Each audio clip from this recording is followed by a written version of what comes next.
Today, we're going to basically put the hull together.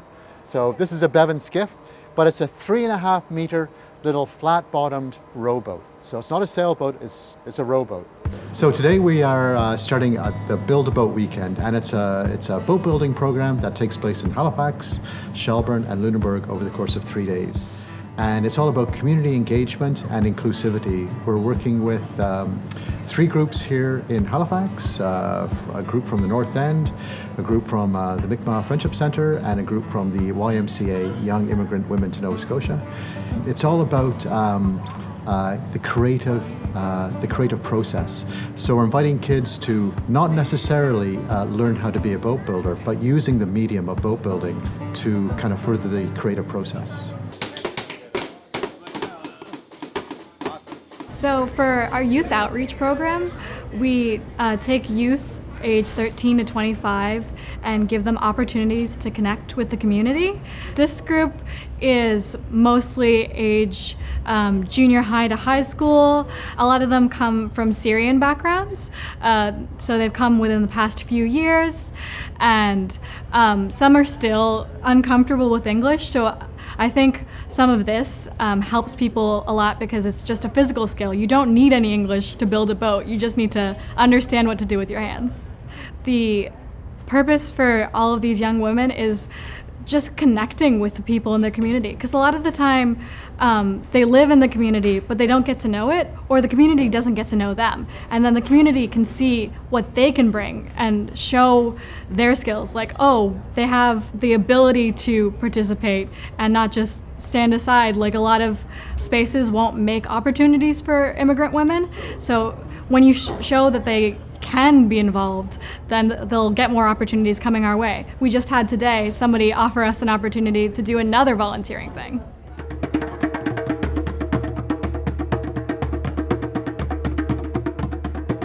Yeah, I brought 2 young women from, they are participants at the organization that I run called In My Own Voice, and they have been part of a group called the Youth Action Team. So they are a group of our young people in the community around Uniacke Square. It's engaging, the boat building. Young people are using their intellect as well as their hands in order to build something material. So there's a beginning, a middle, and an end, and there's something that's at stake. We don't want our boat to sink, we want to build it in a way that is successful. And we're going to attach these 2 pieces, which are the chines, and then we're going to take and we're going to nail it, okay? But the first thing we're going to do is we're going to teach you how to use a drill, and we're going to teach you how to use a hammer and a nail, okay? Day 1 is pretty intense because you have to impart a lot of skills development over a very, very short period of time, and at the same time, you have to physically build the hull. In order for this program to actually come together successfully, we have to make sure that kids meet those daily milestones. And for today, the daily milestone is to have a fully formed hull. I like the idea of community supporting individuals, and oftentimes I find in our society that we have a lot of focus on the individual and not necessarily so much on the community. And I think by focusing on community, we strengthen the individuals within that community as well. So I think there's a real sort of give and take between individual and community that is highlighted in boat building.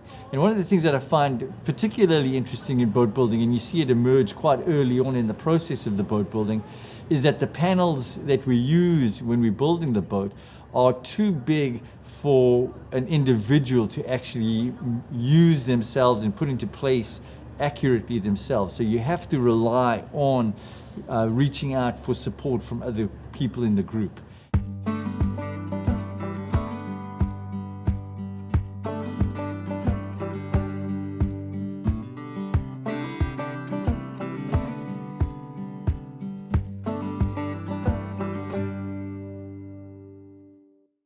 Well, when you think of what should youth be doing at the height of summer?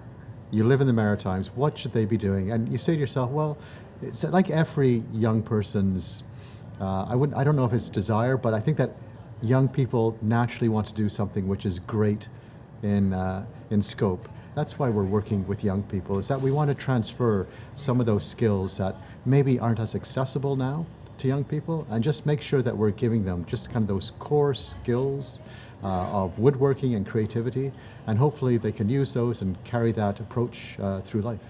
You know, when we look at working with youth specifically, many times, especially marginalized youth, we want to be looking at highlighting the strengths that they bring to society, and not necessarily looking at the deficits. So for youth, they oftentimes they may not have had the experience to demonstrate the assets that they can bring to various ventures such as boat building.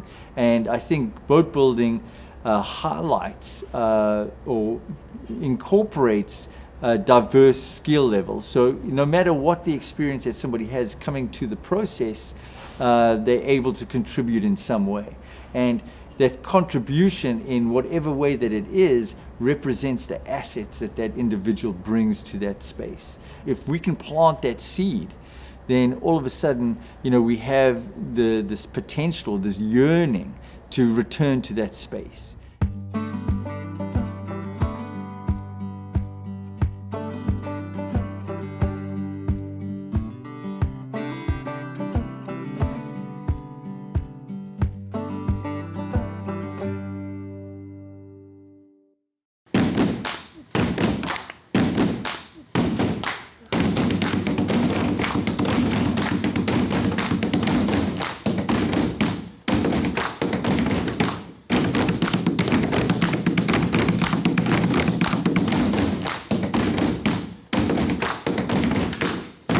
We're gonna end. Get ready. Go!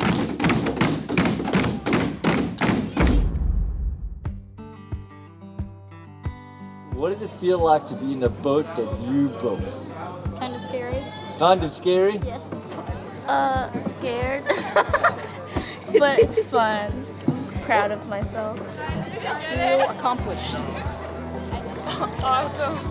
I'm really happy that this boat didn't sink. I'm just proud of myself because like I did such a good thing. I never thought I'm gonna do it.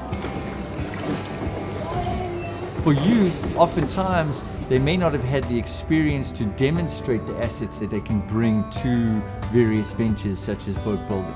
In the past, you know, they may have been mislabeled as at risk, or people may perceive them as being a certain way, and maybe they've internalized that, but this gives them a new story to tell about themselves, and it's a story about construction and the assets that they bring to particular spaces.